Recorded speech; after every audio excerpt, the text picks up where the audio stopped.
All right, so I did 2 more while I was kind of sitting here, and also wanted to show you that these definitely haven't dried. I did do a little bit of a heat gun to get any bubbles, but I'll be honest, there's actually wasn't seeing too many bubbles for the most part.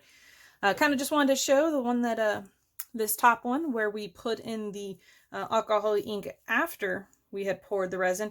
Notice that I kind of all mushed together, in all honesty. Not as cool of an effect as I honestly thought it would be, but depending on how it's used, it could still create a cool effect. Just in this example with multiple rainbow colors, maybe not. We'll notice the ones where we had put the alcohol ink before, it's kind of interesting. You can almost see the square look as if the border on the outside has a little bit of a lighter than that square. I'm not positive if it's because the mold is, rounded there. Because to be honest, it looked pretty square, but I didn't exactly investigate them. So maybe we'll see a little bit more afterwards. But even then, you can kind of still see there, yes, there are some colors there, just kind of being darker more in the center. This one over here on the far right, what I did was I found that there's a silver, and it does a different effect. It looks like it's kind of maybe a different type compared to the other colors.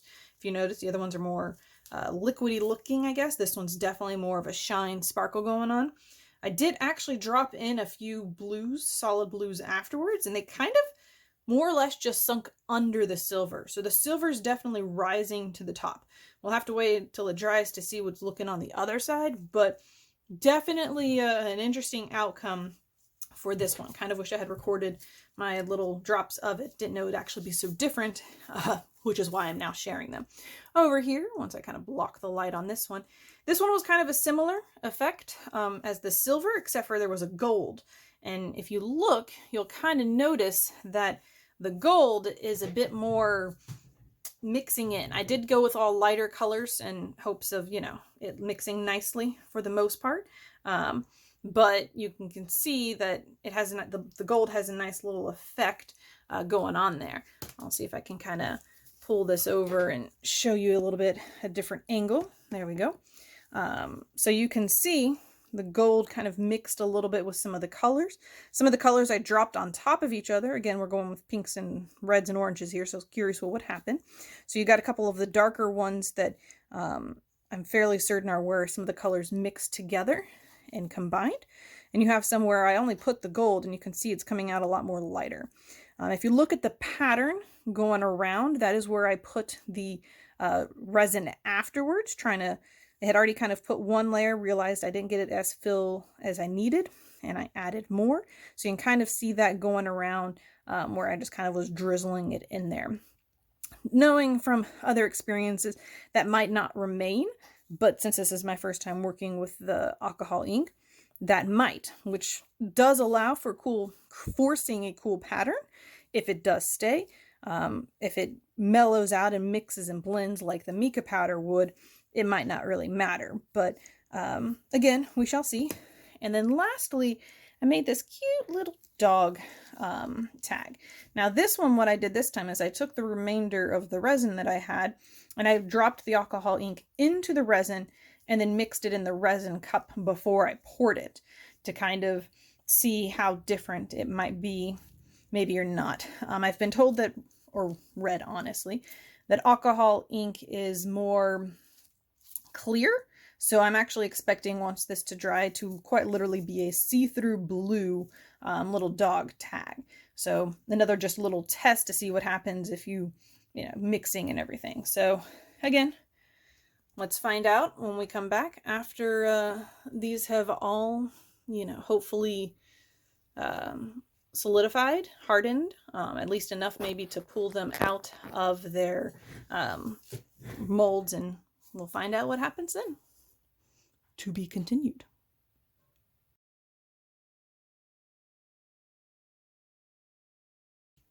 And we are back. It's been almost 24 hours since these were put into the molds and let sit. So now it's time to take them out and honestly see what the other side is. Unfortunately, we can see a couple things happen that weren't really anticipating being the case. We can see that it's kind of still a really cool pattern if we look at this, but it might be something to keep in mind considering how clear the other sides all around it are. But we'll go ahead and start with this one and just kind of pull it back real quickly. It is still flexible. I can feel it kind of a little on the bendy side. But let's go ahead and just get that out.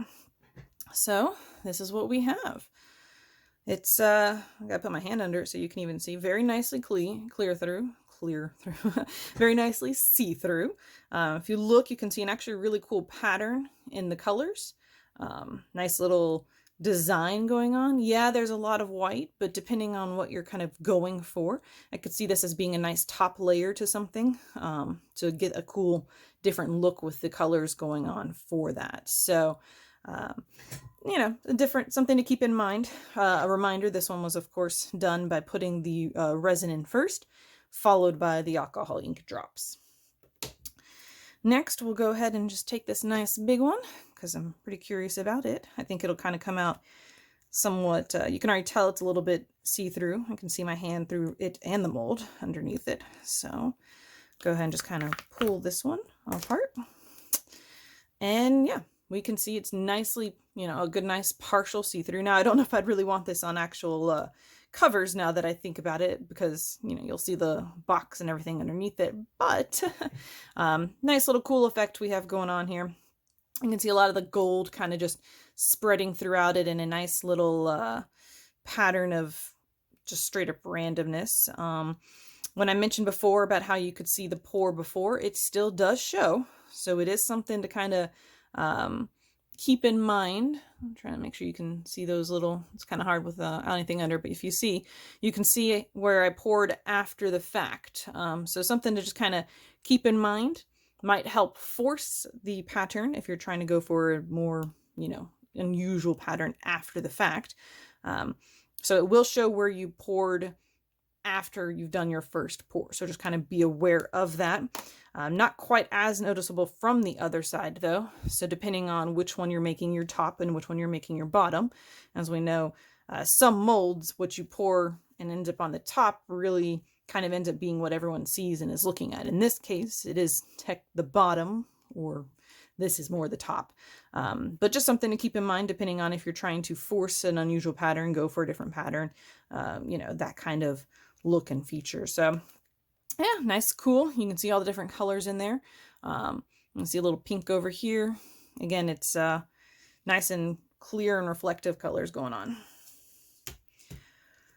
Next, we have the one where, you know, we tried the random rainbow effect, and yes, as you can see, it did still kind of stay as we saw initially, which is honestly sometimes a bit rare for it to look like it did when we were pouring, even after it dried. But yet again, another transparent for the most part. I'm not sure why this random square is showing. In all honesty, the corner or turning pieces are at the top of it, not here. So this is a flat area between here. So I'm not necessarily positive on why the colors, you know, worked at it like this, but something to know. I mean, if you notice, it happened on this one, but it didn't happen on the other colors. So part of me wonders if maybe it has something to do more with the colors used, or if it's just, I don't know, I can't really think honestly of another reason we would have this dark middle section compared to the other one, which spread out more. And it's not like they're not laying flat, you know, the table is level and they were sitting right next to each other. So, and again, you wouldn't get a perfect square if it wasn't, well, perfect, but mostly perfect square if it wasn't flat anyway. So, not really sure. We'll probably need some more tests to find out if this will do it for every mold, but it's also definitely something to keep in mind. You probably will definitely want to play with whatever you're trying to aim for before doing it, especially for the first time if you're using the alcohol ink. And then last but not least, now I will say this actually has a different texture. I know y'all in the video can't actually touch it, but this silver part has a smoother texture than the color parts. It's almost, I don't know how to explain it exactly. It just, the word smoother really does capture it. I can go over this and I can feel where it changes and gets back to being smooth again. So this silver definitely gives a nice smooth look and feel to it. So let's go ahead and see how this one turned out. Remember, this is the one where I added a few drops to the silver afterwards, and like I said, it kind of just sunk and disappeared. So I feel like we'll find more silver on this side and potentially less on the other. You'll also notice the silver's not transparent. So the silver is keeping it pretty solid, and you can't really see through it all that much. And we flip. I'll be honest, I think this actually might be my favorite. So we do see some of the silver coming in around the edges here. We see a little bit coming in the middle, a few pieces here and there. But you will see that the blue is still kind of really coming through nicely in behind the parts of the silver that are showing, which is pretty interesting and neat to see, because again, if you look at the backs could be appealing depending on what you're aiming for. But you could also argue after we did all those colors, it's kind of unappealing. However, boom, nice, really pretty different side to it. So I guess my word of advice for using the more solid colors, it looks like silver will be one of them, is to kind of, I guess, just keep in mind. I'm not sure what determines how much of it gets sent to the back / top. But in this case, I would actually say I prefer the bottom compared to what sits on the top. So, but depending again what you're going for, something definitely to keep in mind though, I cannot stress enough how I definitely feel like this is one of those things that you really kind of just got to play with and experiment with to see what colors will react in what way. And then of course, depending on what you're aiming for, you gotta kind of remember which ones did what and how they reacted. But I must admit, I absolutely love these kind of blues hidden in here. It actually kind of makes it look like they're a little bit lower than the top layer. The silver's got the top layer, and then it honestly feels like there's a clear opening before it gets to the blues, kind of a depth to it that makes the blues more interesting. So I will say of all of them, this one turned out to be my favorite. Might be because it's got my favorite colors. But definitely interesting effects going on with all of those. Last but not least, this little, doggy little dog tag of adorableness. As I suspected, it is a solid, nice see-through blue. So definitely if you're trying to go for see-through colors that you can, hold up the resin and see afterwards, I definitely do recommend using alcohol ink for that effect, as, again, you can see it's partially see-through, which is a really neat effect depending on what you are going for. So I will set these aside and let them flatten them, continue hardening and flattening themselves somewhere else. And that's it for this video. Thank you for joining me. We will look at some new stuff and play around with other stuff in the next video. But that's all for now. I hope you enjoyed it. Hope you learned something along with me. I definitely did. I need to test more. But till next time, have a good one.